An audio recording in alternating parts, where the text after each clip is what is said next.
प्रदीप, जिसकी लाइफ में चारों तरफ से सिर्फ टेंशन और प्रॉब्लम्स हैं और मानो हर तरफ से लगी पड़ी है। प्रदीप पैसों को हमेशा ऐसे ट्रीट करता था कि मानो उसके दादाजी का पैसों का बगीचा हो, और देखते ही देखते पैसों का बोझ बढ़ता गया और पैसों ने प्रदीप को ही अपना गुलाम बना लिया और उसके पैरों में एक जंजीर बांधकर कहा, चल अब मेरे लिए काम कर। वहीं दूसरी तरफ काम्या है, जिसकी लाइफ पूरी तरीके से टेंशन फ्री और हैप्पी है, क्योंकि काम्या ने पैसों के साथ अपना रिलेशन सही रखा और उसकी इक्वेशन प्रदीप की इक्वेशन से बिल्कुल उल्टी है। वो बोलती है कि पैसा मेरे लिए काम करेगा। अब इन दोनों लोगों के एग्जाम्पल में आपको ज्यादा प्रोमिसिंग स्टोरी किसकी लगी? आई एम श्योर प्रदीप की लगी होगी, क्योंकि आप में से मोस्टली लोगों की प्रदीप की तरह लगी पड़ी है, जिनको रहे रहे ये समझ नहीं आ रहा है कि यार पैसा आखिर जा कहाँ रहा है और फ्यूचर के लिए तो कुछ भी सेविंग ही नहीं है। रिटायरमेंट के बाद बच्चों का क्या होगा? सो डोंट वरी, आपकी इस कंडीशन का एक बहुत ही सुंदर और टिकाऊ इलाज दिया है मिस्टर J.L. कॉलिंस ने अपनी book the simple part two wealth में। अब दरअसल क्या है ना, हमने खुद ही पैसों के साथ अपने रिलेशन खराब कर रखे हैं। हमें लगता है कि वेल्थ बिल्ड करना और सक्सेस एक वॉक ऑफ फायर है, मतलब कि आग पर चलने जैसा है और हमारे तो बस की नहीं है, जबकि ऐसा बिल्कुल नहीं है। असल में ये गेम बहुत आसान और सिंपल है। Author J.L. कॉलिंस ने इस बुक में जो लेसन्स और जो लर्निंग्स दी है वो दरअसल अपनी 13 साल की बेटी जेसिका के लिए लिखे थे, ताकि वो समझ पाए कि वेल्थ बिल्डिंग क्या होती है और कैसे फ्यूचर को फाइनेंशियली फ्री बनाया जा सकता है। हम में से बहुत से लोग जानते ही नहीं है कि कहाँ से शुरुआत करनी है और कहाँ पहुँचना है और कितना इनफ है, और ऐसे में ये बुक हमारी मदद करती है और हमारी शुरुआत से लेकर हमारी डेस्टिनी तक एक सिंपल पाथ बना कर देती है। तो आज का वीडियो हर एक व्यक्ति के लिए खास है, क्योंकि आज मैं आपको एक बहुत ही फेमस रूल द 4% रूल को डिटेल में समझाने वाला हूँ। जो लोग लाइफ टाइम जॉब के जंजाल में नहीं फंसना चाहते हैं और अर्ली रिटायरमेंट लेना चाहते हैं, बट उन्हें समझ ही नहीं आता कि कितना पैसा इनफ है, उनके लिए 4% रूल रामबाण की तरह काम करता है। आइए जानते हैं कैसे। की step number 1, the 4% rule. The 4% rule Trinity college के एक प्रोफेसर ने रिटायरमेंट प्लानिंग के लिए ये अमेजिंग रूल बनाया था, जिससे हम ये पता लगा सकते हैं कि at the time of retirement हमारे पास कितनी इन्वेस्टमेंट या कितना पोर्टफोलियो अमाउंट होना चाहिए, जिससे बिना कुछ काम के भी हम आराम से अपने मंथली खर्चे निकाल पाए और एक स्ट्रेस फ्री फाइनेंशियल लाइफ जी पाए। अब दोस्तों, आप खुद ही सोचो, रिटायरमेंट एक ऐसा फेज है जिसमें आप डेली बेसिस पर कोई काम नहीं कर रहे हो, फिर भी आपके ऊपर अपनी वाइफ, अपने 2 बच्चों के खर्चे हैं। अब ऐसे में घर कैसे चलेगा, खर्चे कैसे निकलेंगे? इसलिए 4% रूल कहता है कि आप सबसे पहले अपना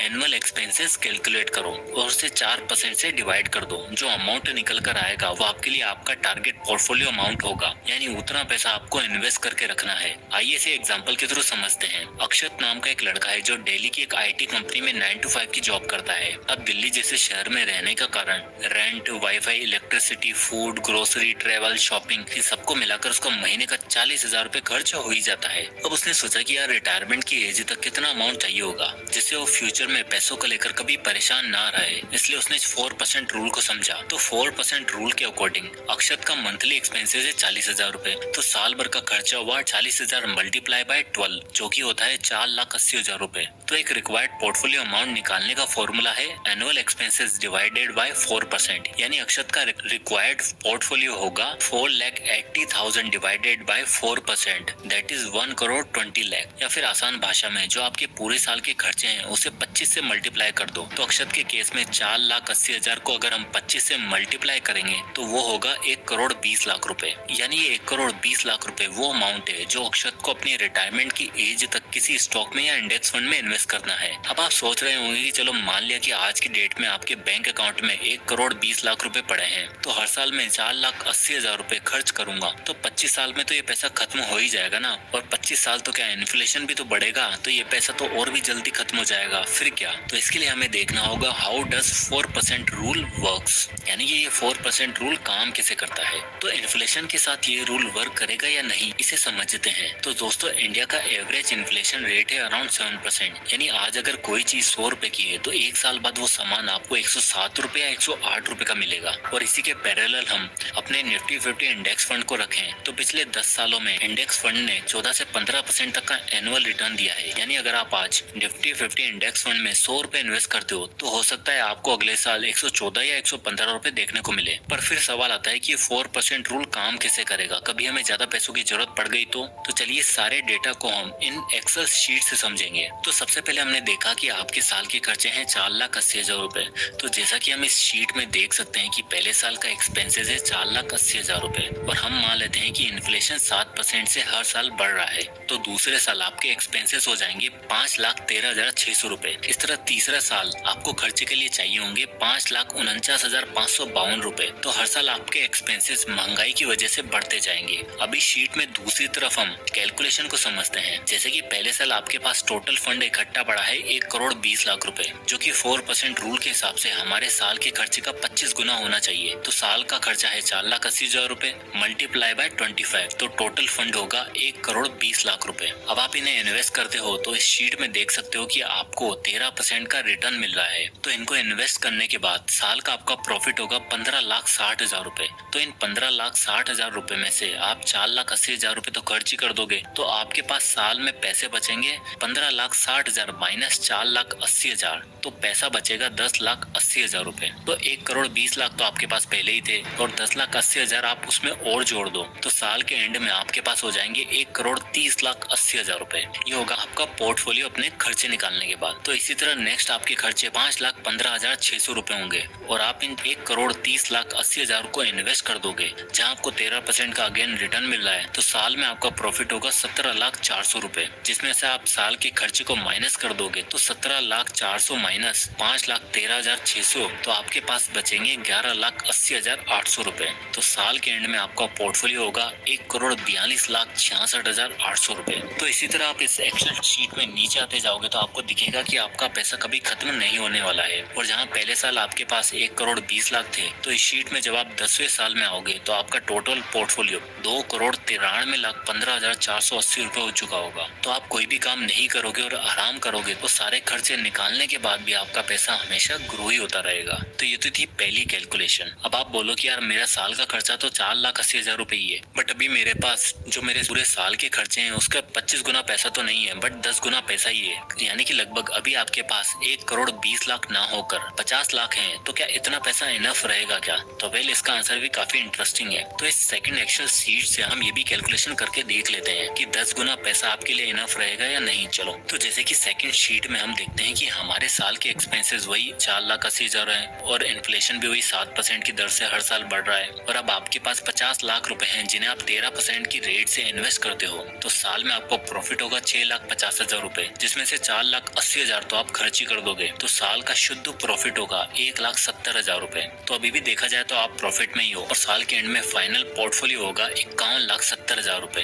तो अब आपको लगेगा कि ठीक ही तो है, 50 लाख से 51 लाख हो तो गए, वो सारे खर्चे भी तो निकल गए, फिर 25 गुना पैसा रखने की क्या जरूरत है? वेल, उसके लिए वेट करो। अब हम फास्ट फॉरवर्ड करके इस सेकंड एक्सेल शीट में नीचे आते हैं तो आप देखोगे कि 7वें साल तक जो आपका टोटल पोर्टफोलियो अमाउंट है वो बढ़ता ही जा रहा है, लेकिन 8वें साल में अचानक से कम होने लग गया है। जहाँ 7वें साल आपका टोटल पोर्टफोलियो 57,88,000 रुपए था, वो 8वें साल में लगभग 57,70,000 रुपए हो चुका है, क्योंकि 8वें साल में आपके साल के एक्सपेंसेस थे वो थे 7,70,775 रुपए, जो आप इस शीट में देख सकते हो। पर आपके टोटल पोर्टफोलियो से मिलने वाला प्रॉफिट था 7,52,000 रुपए। तो आपके खर्चे अब आपके साल के रिटर्न से ज्यादा होने लग गए हैं। तो जाहिर सी बात है कि आपका पोर्टफोलियो कम होने लग गया है और अब कम होता ही जाएगा, क्योंकि आपके साल का पोर्टफोलियो आपके साल के खर्चों को बीट नहीं कर पाएगा। तो नीचे से इस शीट में अगर हम आगे बढ़ते जाएंगे तो हम देखेंगे कि 18वें साल में जाकर आपका टोटल पोर्टफोलियो बिल्कुल जीरो हो जाएगा। जीरो तो क्या, माइनस 33,346 रुपए पर आ चुका है। तो मोटा मोटा ये 4% रूल हमें समझाता है कि हमारे जो साल के खर्चे हैं उनसे 25 गुना ज्यादा पैसा हमारे पास होना ही चाहिए, जिसे टोटल पूरा फंड हम इन्वेस्ट कर दें और ऐसी जगह इन्वेस्ट करें जहां से हम इन्फ्लेशन से ज्यादा रिटर्न मिले। यानी अगर इन्फ्लेशन 7% है तो हमारा रिटर्न 12 से 13% होना चाहिए, जिससे हमारा पैसा कभी खत्म नहीं होगा, उल्टा बढ़ता ही जाएगा। तो ऑथर जेएल कॉलिंस ने अपनी बुक में इस रूल का जिक्र इसलिए किया है ताकि हर इंसान को फाइनेंशियल जर्नी वाली ट्रेन पकड़ने से पहले ये पता हो कि उसे उतरना कहाँ पर है। अब ये लंबा चौड़ा 4% रूल मैंने आपको इसलिए समझाया ताकि आप भी अपना टारगेट अमाउंट कैलकुलेट कर सको, पर कैलकुलेट करने के बाद उन पैसों को कैसे कमाना है और कहाँ लगाना है ये पता लगेगा अगले कुछ स्टेप्स में। तो चलिए आगे बढ़ते हैं कि step number 2, change money mindset.